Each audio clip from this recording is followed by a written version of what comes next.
وعلیکم السلام ورحمۃ اللہ تعالی وبرکاتہ۔ نحمده ونصلي ونسلم على رسوله الكريم اما بعد قال الله تبارك وتعالى في شأن حبيبه الكريم ان الله وملائكته يصلون على النبي يا ايها الذين امنوا صلوا عليه وسلموا تسليما اللهم صل على سيدنا شفيعنا ومولانا محمد وسلم صلاة وسلام علیک یا رسول اللہ صلی اللہ تعالی علیہ وسلم۔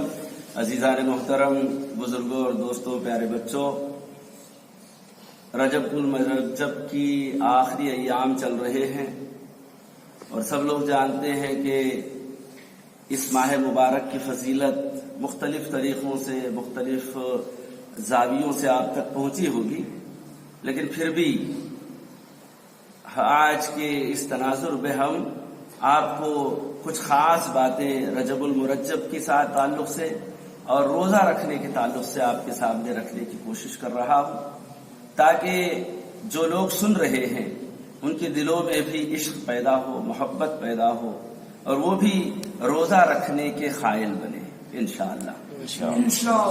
تو اس کے لیے میں نے کتاب چنی ہے حضرت غوث پاک کی غنیت الطالبین، میرے سامنے ہے، بڑی مشہور کتاب ہے اور بڑی مدلل کتاب ہے۔ ایسا نہیں ہے کہ کوئی ایسی باتیں بولی جائے، نہیں، بلکہ بڑی مستند طریقوں سے حضرت نے اس میں جمع کیا ہے اور رجب کا ایک چیپٹر ہی رکھا ہے اور اس میں بہت سی باتیں ہیں اور ان تمام باتوں کو تو میں اس مختصر وقت میں نہیں کر سکوں گا، لیکن جو امپورٹنٹ باتیں ہیں، جو خاص باتیں ہیں، ان کو سماعت فرمائیں اور روزہ رکھنے میں محبت ہوگی انشاءاللہ۔ تو پہلے آپ کے سامنے حرمت والے مہینوں کے خاص اوصاف ایک چیپٹر باندھا ہے حضرت نے، اور وہ ہے 324 پیج پر ہے۔ تو اس میں پہلی حدیث حضور اکرم صلی اللہ علیہ وسلم کی اور اس کے راوی حضرت ابن عباس رضی اللہ تعالیٰ عنہ، فرمایا کہ رجب کا مہینہ اللہ کا مہینہ ہے۔ اس حدیث کو میں نے آپ کے سامنے پہلے بھی بتا چکا ہوں، چونکہ یہ بات لوگوں تک پہنچنی ہے اس لیے اس بات کو پھر سے دوہرا رہا ہوں، اس حدیث پاک کو۔ رجب اللہ کا مہینہ ہے، شعبان میرا مہینہ ہے، یعنی پیارے آقا صلی اللہ علیہ وسلم نے آنے والے مہینے کو اپنی طرف منسوب کیا، اور رمضان میری امت کا مہینہ ہے فرمایا۔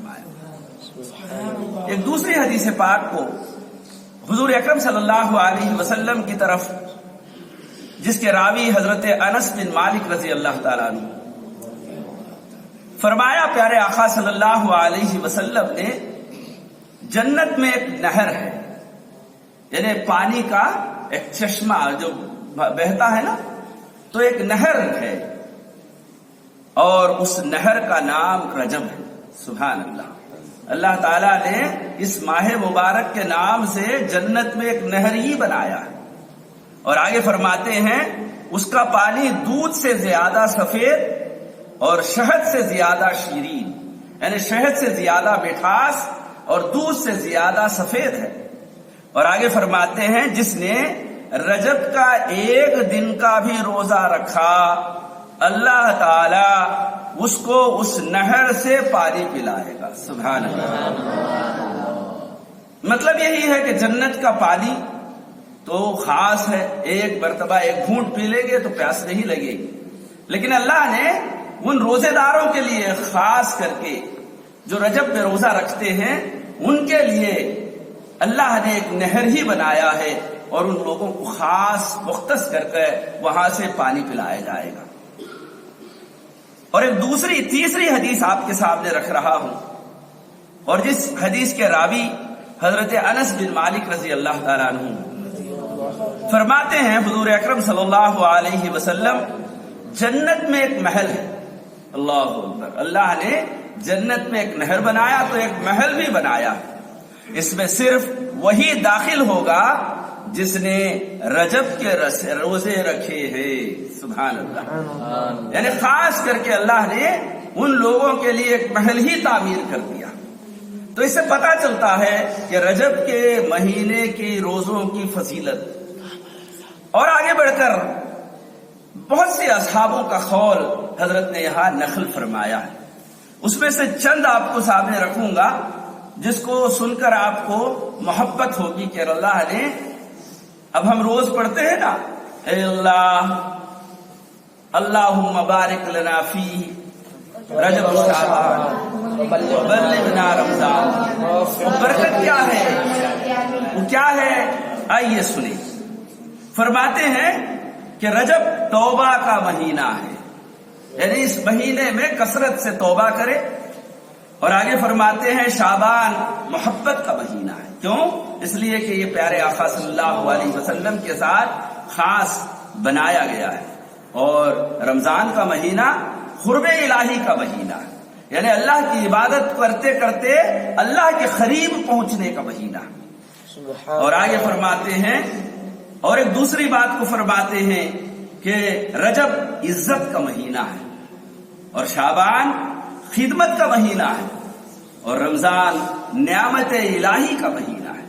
کیونکہ اللہ تعالیٰ نعمتیں برساتا ہے اپنے روزے داروں پر. ایک کام کرو تو اسے 70 گنا بڑھا دیتا ہے. اور ایک تیسری بات، رجب ماہ عبادت کا ہے، شعبان دنیا سے قطع تعلق کرنا، دنیا سے دور رہ کر اللہ کی طرف لو لگا لینا، اور رمضان کثرت ثواب نیکی زیادہ کرنے کا مہینہ ہے. اور چوتھی بات کو، رجب ایسا مہینہ ہے جس میں اللہ تعالیٰ نیکیاں زیادہ کر دیتا ہے. شعبان کے مہینے میں اللہ تعالیٰ برائیوں کو دور کر دیتا ہے، اور رمضان عطائے اعزاز. درود پاک پڑھ لیں.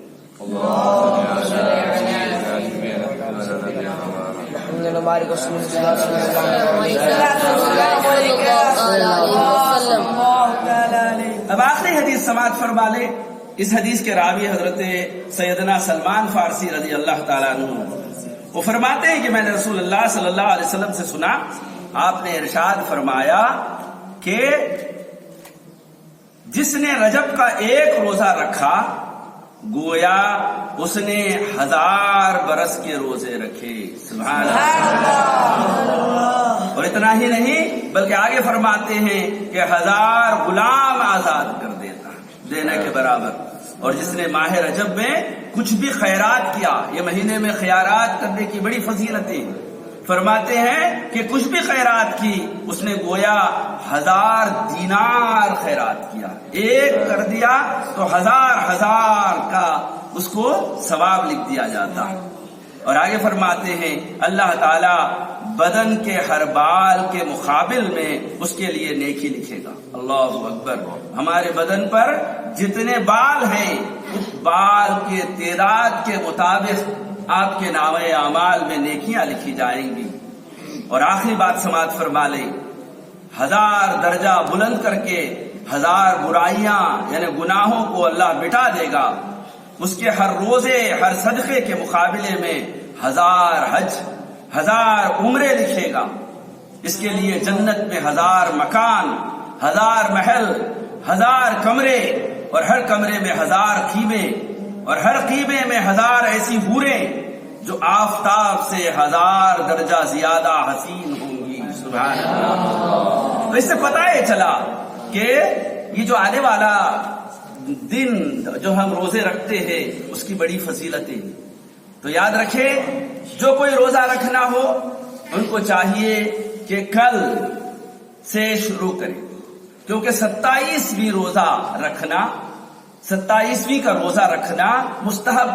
14 ایسی راتوں کو سال میں، ایسے 14 راتوں کو اللہ کے رسول صلی اللہ علیہ وسلم کے بہت سے چاہنے والوں نے بنائے ہیں. اس میں سے ایک یہ ہے کہ شب برات کا رات میں قیام کرنا، رات میں عبادتیں کرنا اور دن کو روزہ رکھنا. لیکن ہمارے پاس یہ معمول ہے کہ ہم کبھی ایک روزہ نہیں رکھتے بلکہ اس کے پہلے دن یا اس کے بعد روزہ رکھیں گے. اس لیے کل کا روزہ اس سے پہلے والا روزہ ہے، اور اس کے بعد یعنی جمعرات کا جو روزہ ہے وہ پہلا روزہ، اور جو اصل روزہ ہے وہ جمعے کے دن کا ہے انشاءاللہ. تو جمعہ کے دن آپ کو روزہ رکھیں گے اور جمعرات کا دن روزہ بھی رکھیں گے، اور رات میں ہمارے پاس یہاں پروگرام بھی ہوگا۔